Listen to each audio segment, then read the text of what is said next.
13절 합독하시겠습니다. 그 중에 10분의 1이 아직 남아있을지라도 이것도 황폐하게 될 것이나 밤나무와 상수리 나무가 배임을 당하여도 그 그루터기는 남아있는 것 같이 거룩한 씨가 이 땅에 그루터기니라 하시더라. 아멘.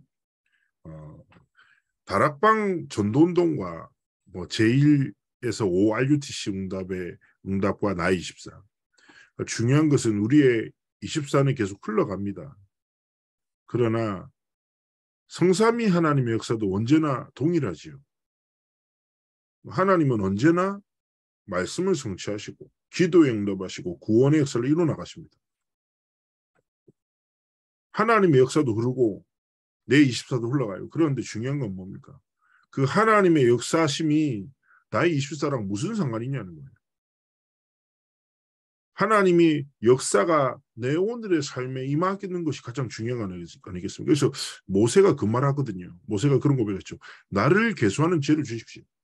이 말은 오늘을 잘 살겠습니다가 아니라 하나님이 오늘 내게 예배하시는 은혜를, 그 응답을, 그 성취를, 그 역사를 놓치지 않기 원합니다. 되게 중요한 신앙 고백이죠. 그래서 매일 반복되는 일상이 아니라 날마다 하나님이 새 일을 이루시는 그 새 역사와 응답 속에 있는 나의 24가 되기를 하나님 앞에 기도하고 결단하기 원하시는 것이죠. 그러면 하나님이 누구에게 역사하시냐는 거죠. 어떤 사람의 삶의 말씀을 성취하십니까? 어떤 사람의 인생의 기도에 응답하십니까? 어떤 사람의 삶의 역사 속에서 하나님 구원의 역사를 이루시냐는 거예요. 이게 중요한 건 아닙니까? 자, 이스라엘을 하나님이 선택하셔서 그들을 통해서 시작하셨죠. 그런데 이들은 그 모든 것을 주신 하나님의 목적과 이유를 상실한 채 착각에 빠져버려요. 착각이요. 어떤 착각입니까? 하나님이 주신 것을 자신들만의 것이다. 그래서 심각한 오류에 빠지죠. 선민의식. 우리만 선택받은 특별하고 대단한 사람이에요. 그러다 보니까 하나님의 복음이 흐르지 않고 자신들만에 계속 갇혀있는 거예요. 그러니까 하나님이 위험과 많은 어려움을 통해 포로 속국의 역사를 통해서 흩으시고 또 반대로 하나님이 주신 은혜로 하나님이 주신 지혜로 성공했는데 또 착각에 빠져요. 그게 자신들의 것이라고. 그 모든 것을 하나님의 목적과 이유를 상실한 채 다른 것에 빠져버리죠. 우리도 그럴 수 있습니다. 계속 착각에 빠지는 거예요.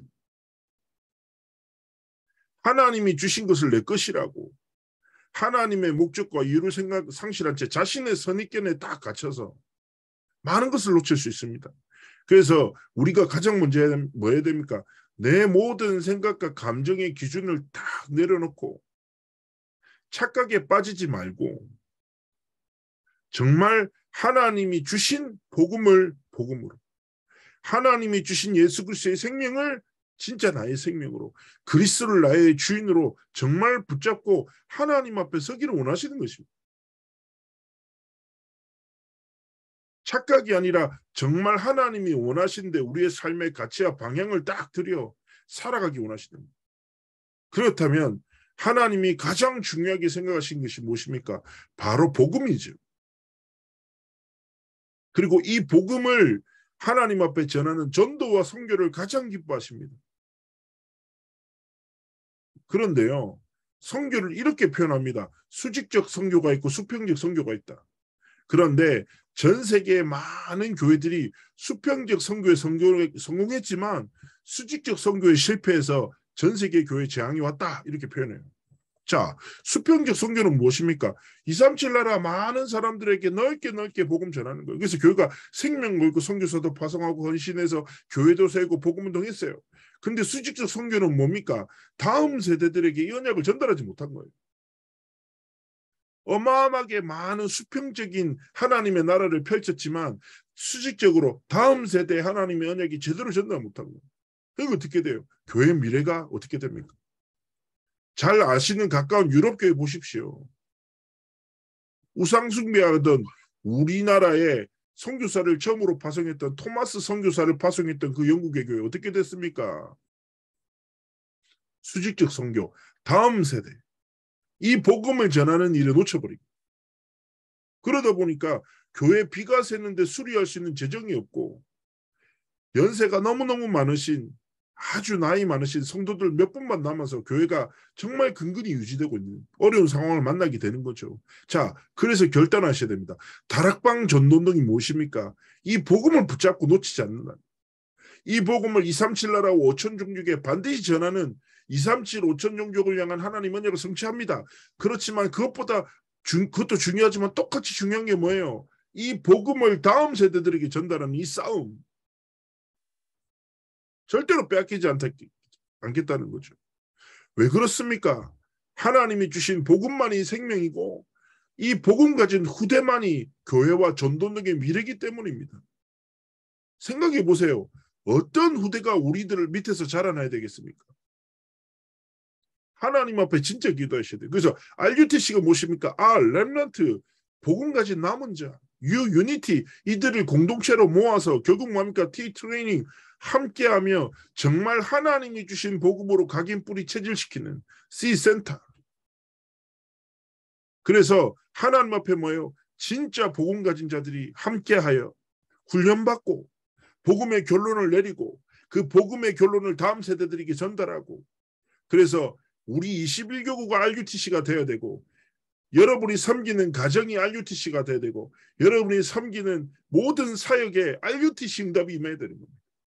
남은 자들이 일어서고 그들이 하나 되고 그 속에서 함께함을 통해서 훈련받고 복음의 결론과 그리스도를 주인 삼는 은혜를 누리고 그런 삶과 축복을 누리기 원하시는 것입니다. 그래서 우리의 삶이 어쨌든 뭐 길지 않죠. 그렇지 않습니까? 생물학적으로 25세까지는 성장하고 25세 이후부터는 죽어간다고 합니다. 노화되지요. 그럼 모든 사람 마찬가지 아니겠습니까? 근데 저는 하나님 앞에 늘 소원하거든요. 내가 얼마나 살지, 어디서 살지, 어떻게 살지 모릅니다. 그런 하나님 앞에 소원이 있습니다. 하나님 주신 복음 누리고 이 복음의 하나님의 역사 속에 쓰임받는 삶, 이 복음을 누리고 전달하고 증거하는 삶, 하나님 앞에 결단합니다. 마찬가지 아니실까요? 내 남은 생이 얼마나 있든 얼마나 많은 것을 내가 소유하고 살아갈지 모르겠으나 하나님 앞에서 남은 인생이 하나님의 것 되어 하나님 앞에 쓰임받는 것. 어디에요? RUTC 운동. 이것이 우리의 24의 방향이고 가치가 이유가 돼야 됩니다. 첫 번째, 제일 RUTC 운동은 무엇입니까? 모으는 겁니다. 지금까지 계속 되었죠. 모여서 뭐합니까? 사무엘의 미스바 도단성 운동, 마가 다락방 운동 같은 거예요. 하나님의 절대 언약이 선포되고 그 절대 언약을 절대 계획으로 붙잡은 자들이 절대 여정을 걸어 하나님의 절대 목표를 향해 도전하는 하나님의 역사. 정말 정말 중요한 겁니다. 목사님 중에 좋은 설교하시는 분들은 많아요. 그렇죠? 엄청 은혜되는 좋은 설교 많아요. 그러나 중요한 건 뭐예요? 그 시대를 향해서 미스바 도단성 마가다락방처럼 영적인 계획을 일으키는 그런 메시지는 많이 없죠. 그런데 우리가 이 시대에 유광수 목사님이란 전도자를 만나서 그래 237 치유 서밋이라는 꿈 5천 종족을 향한 하나님의 마음 이것을 딱 품고 정말 하나님이 원하시는 RUTC 운동을 우리가 섬길 수 있는 것이 얼마나 큰 복입니까? 그렇기 때문에 모이는 것이 너무 중요하고 이 모여서 뭡니까? 하나 되어 하나님의 언약을 누리고 전달하는 삶을 사는 겁니다. JRUTC 운동이 무엇입니까? 그렇게 모여서 자라난 제자들을 파송하는 거예요. 그렇죠? 유대인이 왜 망했다고요? 자기들끼리만 계속 모여요. 자기들끼리만은 선민이래 이방인을 괴로 여기는 거예요. 완전히 사단의 거짓말에 속아서 나 물질 성공 중심에 완전히 사로잡혀버렸죠. 마찬가지입니다. 우리가 모여야 합니다. 얼마나 좋습니까? 모여서 말씀 듣고 예배하고 하나님께 집중하고 거기에 갇히면 안 된다니까요. 그거 딱 가지고 그네를 먹어요. 하나님이 주신 현장으로 파송돼야 돼요. 기억하셔야 됩니다. 하나님이 우리 귀한 21교구 성도님들을 그 현장에 보내신 거예요. 내가 파송받은 제자라. 누구를 보내야 되는 게 아니라 하나님이 나를 제자로 부으시고 하나님이 나를 그 제자의 사명을 감당할 전도자로 현장에 보내셨구나. 그리고 제3 RUTC 운동은 무엇입니까? 또 이들을 치유해서 서밋으로 만드는 거예요. 지금 시대는 모든 것이 있지만 한 가지가 없어서 죽어가요. 그러나 하나님은 그 한 가지 안에 모든 것을 담아두셨죠. 자, 결국 무엇입니까? 복음 안에 참 치유의 답이 서밋의 길이 담겨 있구나. 그래서 정말 복음 운동할 때 하나님은 모든 사람의 근본을 치유하시고 그들의 삶을 향한 하나님의 절대 언약과 계획을 깨닫게 하시는구나. 우린 깨달아야 돼요. 이게 뭡니까? 제3RUTC 운동이에요. 이거 가지고 뭡니까? 영적 문제에 가득한 현장 제4RUTC 운동이죠. 아까 얘기했잖아요. 영적인 재앙, 후유증을 해결하지 못해 고통당하는 수많은 사람. 우리나라에서만요. 1년에 2만 7천 명 정도가 자살한다고 해요. 하루에 4, 50명씩. 심각하죠. 그죠? 강남 서초구가 가장 많이 배웠고 가장 많이 성공한 사람들이 모인 곳 아닙니까? 여기에 우울증 분포도가 가장 높다고 합니다. 밀도가. 왜 그럴까요? 육신의 것으로 물질 것으로 채울 수 없는 영적인 재앙과 문제에 한계가 있다는 거예요. 그렇죠? 그래서 우리는 후유증이 가득한 현장이 무엇입니까? 그리스도의 복음으로 이들을 치유하고 섬기고 살리는 영적 도전에 하나님 앞에 헌신하기를 원하시는 것입니다. 이게 뭡니까? 제4RUTC 운동이에요. 제5RUTC 운동은 무엇입니까? 이런 렘넌트 제자들이 일어나서 이 복음 운동을 지속하는 거예요. 사도행전을 신약 성경의 유일한 역사서라고 합니다. 28년에서 30년간의 기록이에요. 사도행전이. 유일한 역사서인데 잘 보십시오. 그러면 로마 복음화가 250년 걸렸잖아요. 그죠? 그런데 교회사에서는 뭐라고 하냐? 사도행전의 시대를 사도시대. 사도들이 누굽니까? 예수님의 제자들이 아닙니까?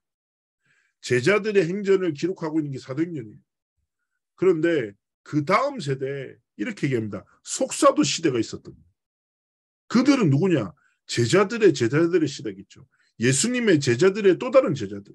예를 들어 디모데와 같은 지도자를 필두로 해서 더 큰 하나님의 역사와 복음 운동이 계속 지속된 거예요.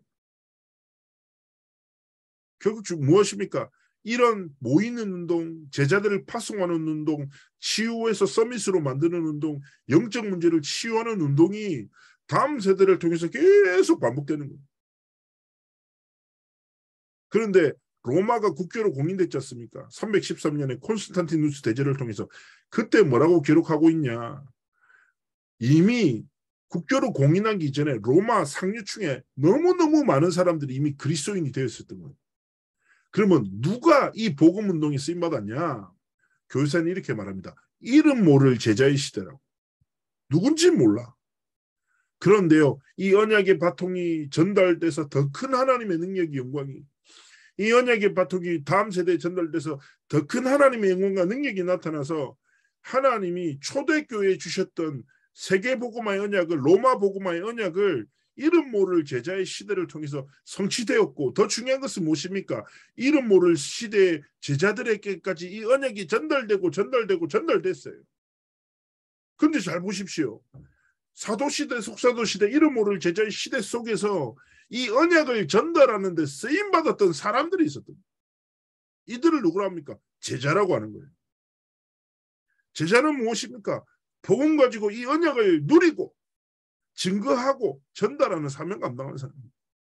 그래서 여기에 삶의 딱 가치와 방향을 딱 잡고 하나님 앞에 뭡니까? 무리의 길이 아니라 돈이 많으면 또 어떻고 없으면 어때요? 몸이 아프면 어떻고 안 아프면 어떻습니까?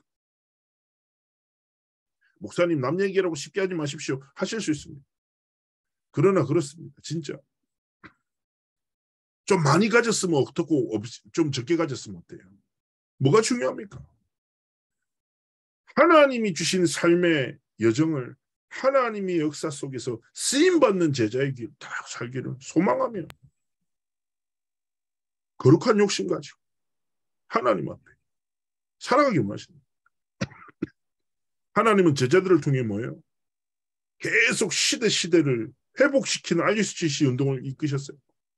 신명기 6장 4절 9절에 광야에서 일어난 이 운동을 통해서 하나님의 언약을 하나님의 말씀을 여호와 하나님의 사랑함을 다음 세대에 전달하는 것이 얼마나 가치 있는 건지 전달하셨죠.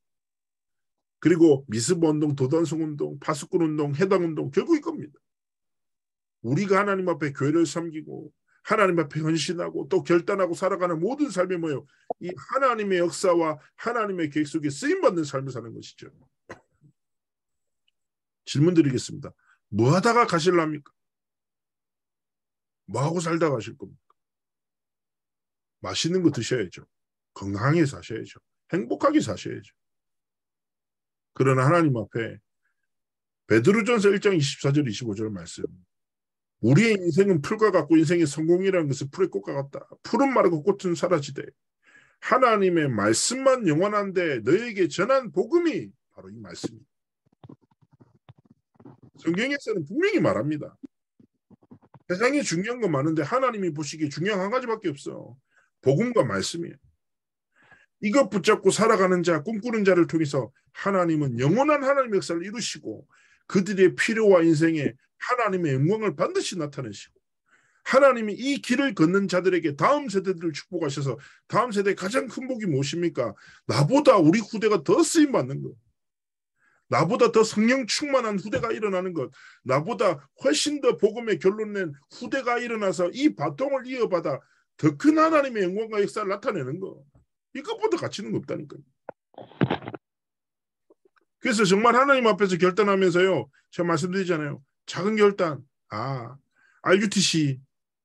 정말 하나님이 원하시는 복음운동에 쓰임받는 삶과 길을 정말 걸어가기를 하나님 앞에서 결단하기 원하시는 거예요. 이때 하나님 뭘 주십니까? 응답을 주시죠. 저도 제가 영도구청 환경위생과 자동차 배출가스 단속 공익근무요원이었어요. 근데요. 나라에서 저를 딱 부르더라고요. 공익으로. 자동차 배출가스 단속하래요. 법적 권한, 그리고 필요한 장비, 그리고 그 다음에 옷, 교통비, 밥 다 챙겨주더라고요. 나라에 부름받은 대로 삶의 시간과 가치와 방향을 맞추고 순종하니까 나라에서 저를 딱 책임지더라고요. 실수로 제가 2천만 원짜리 기계를 떨어뜨려서 고장냈습니다. 잘못 옮기다가. 근데 그 메인보드가 하필 메인보드 제일 비싼 게 고장나서 700만 원인가 수리비가 나왔어요. 저는 어쩔 줄 몰랐는데 자 공무원이 걱정하지 마라. 네가 실수했지만 괜찮다. 왜냐하면 나라의 중요한 직무를 위해서 네가 근무하다가 한 거니까 걱정하지 마라. 이런 걸 위해서 다 준비되어 있다는 안심시켜주더라고요. 그러니까 제가 더 여러 가지 생각을 하게 됐어요. 보십시오. 나라에서 정말 작은 공익 근무를 맡은 애도 이렇게 책임진단 말이에요. 하나님의 나라에서 하나님이 가장 기뻐하시는 RUTC 운동, 복음 운동에 부름받은 인생을 책임지시지 않겠냐는 말입니다. 마땅히 책임지시죠. 그래서 재앙을 막는 정도가 아니라 재앙을 완전히 이기고 깨끗하게 물리치는 하나님의 승리와 회복을 치유할 수 있는 답과 힘을 237 5천 종족을 살릴 수 있는 하나님의 능력을 통해서 하나님이 그들의 인생을 들어 쓰셔서 하나님의 절대 언약과 계획과 성취 속에 이끄시는 것입니다. 우리가 탁월함만 있으면 얼마나 좋습니까? 그런데 반대로 연약함이 많죠. 그렇지 않습니까? 마음이 약할 때도 있고 생각이나 여러 가지 몸이 연약할 수 있습니다. 그때마다 기억하십시오. 바울의 기도입니다. 고린도후서에 보면 바울의 고뇌와 기도가 나와요. 어떤 내용입니까? 자기가 너무 힘든 거예요. 자기는 전도자인데 다른 사람을 치유하고 살아가는데 정작 자신의 삶에 있는 문제가 치유가 안 돼. 어떤 문제가 있었습니까? 성경학자들은 두 가지로 표현합니다. 이질과 간질이다. 눈에 심각한 병이 있었다. 다메섹 동산에 빛으로 그리스도를 만난 이후 눈에 심각한 질병이 있어서 대필자를 세웠을 것이다라는 이론이 있고 또 한쪽에는 간질일 것이다. 간질이 뭡니까? 발작하는 거잖아요. 두 개 다 치명적이지 않습니까? 나중에는 바울의 옷깃만 만져도 그리스도의 능력을 통해서 생명 얻고 치유됐다니까요. 근데 정작 자기 문제가 치유 안 돼. 나 같으면 자존심도 상할 것 같아. 하나님 나 전도자인데 좀 이렇게 증거 주시고 건강케 하시면 좋은데 왜 이렇게 내 약함을 주셨습니까? 바울이 하나님 앞에 결단하고 깊이 기도한단 말이에요. 생명을. 내 몸 안에 있는지 못 밖에 있는지 모를 정도로 깊이 있게 하나님 앞에 치유를 위해서 기도해요. 그때 하나님 주신 답이 무엇입니까? 네 은혜가 네게 족하다. 네가 약한 데서 그리스도가 완전해진다. 결국 무슨 말입니까? 네 약함에 매이지 말고 그리스도의 완전함으로 살아라. 불완전한 네가 아니라 완전한 그리스도를 주인 삼고 연약함을 마주할 때마다 그리스도가 나의 그리스도심을 고백하며 나의 탁월함도 연약함도 아니라 하나님의 전능하심으로 이 길을 걸어라. 하나님이 책임지시고 응답하시고 치유하시고 역사하신다는 거예요. 오늘 이날 나의 24가 정말 하나님이 원하시는 다락방 전도운동, 하나님이 원하시는 RUTC 운동에 쓰임받는 삶과 길을 걸어가기를 소원하며 하나님 앞에 중요한 믿음의 결단하기 원하시는 것입니다. 이 길을 걸을 때 로마서 16장 20절에 뭐예요? 모든 사탄의 권세가 우리 발 앞에 무릎 꿇습니다. 하나님이 영적인 승리를 주십니다. 개나 사단은 엎드리면 도망간다. 개는 돌멩이 들까 봐. 사단은 왜요? 우리가 그리스도의 이름으로 기도할까 봐. 정말 하나님 앞에 주신 신문과 권세로 현장의 영적 재앙을 막는 삶. 그리고 하나님 뭡니까? 로마서 16장 25절 17절에 영세전부터 감추어진 것을 주신다. 복음 붙잡고 RUTC 운동을 자꾸 꾸고 하나님 앞에 쓰임받는 삶과 길을 걸어갈 때 하나님은 그의 삶을 통해서 하나님의 절대 언약과 계획을 성취하시는 것입니다. 오늘 하루 시간 흘러가겠지요. 그러나 오늘 하루 하나님의 성삼위 하나님의 역사 속으로 들어가는 하루, 그리스도를 나의 주인으로 고백하는 하루, 다락방 전도운동과 RUTC 운동이 우리 귀한 성도님의 삶과 가정과 후대를 통해서 시작되어지는 그런 은혜와 축복이 있기를 주의 이름으로 축복합니다. 기도하겠습니다. 살아서 역사하신 하나님 감사를 드리며 오늘 이날 말씀 앞에서 중심을 고백하며 하나님이 원하시는 다락방 전도운동, RUTC 운동에 쓰임받는 그런 삶과 길을 걸어가기를 원합니다. 함께 하시고 축복하시고 영광받아 주옵소서. 감사드리며 살아계신 주 예수 그리스도의 이름으로 기도합나이다. 아멘. 감사합니다. 감사합니다. 감사합니다.